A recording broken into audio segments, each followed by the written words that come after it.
today we're gonna make some apple crisp with these beautiful apples that we were able to pick in North Carolina.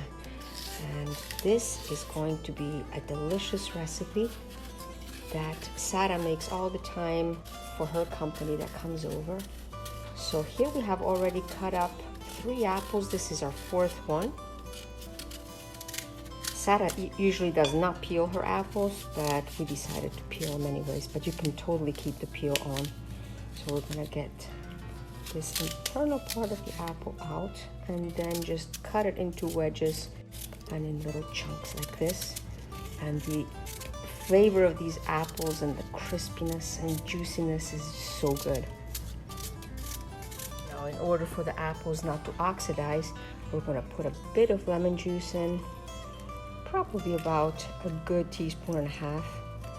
And I put my hands here so we can catch the seeds. And this will keep the apples from oxidizing. To this, we're gonna add some of the cinnamon.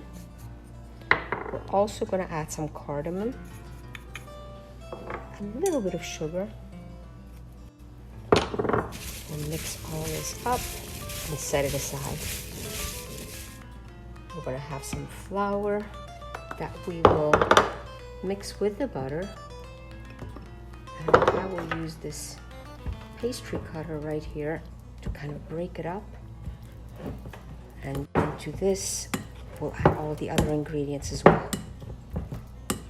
Now, the sugar, the brown sugar, a bit of salt, the rest of the cinnamon, and here come oats. Look how quickly this comes together. We're gonna kind of rub it all together, still leaving some of the chunks of the butter intact.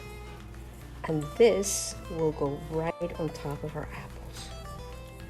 Can you believe how quickly this comes together? Let's get all the goodies out, kind of even it out. And then on top, we'll just sprinkle a generous amount of this crumble. Can you believe as to how quickly our apple crisp came together? And now it's time to put it in the oven. It's time to place our apple crisp into the Fontana wood-fired oven, where the cooking chamber is above and the burning chamber is below. And now we will let the oven do its magic. Let's peek inside the burning chamber of the Fontana Gusto.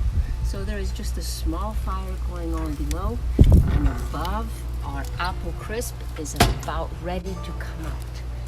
Let's go check it out. Oh my, look at that bubbling and the aroma. I just wish I could transfer it into this video so you could enjoy it as well. This is exciting. Now some ice cream to just top it off. Oh, look at this. And I am always the fortunate one that actually gets to try it. Don't you wish you were here? I would recommend for you to get these ingredients and make one yourself. Oh wow, look how gorgeous this looks. Buon appetito!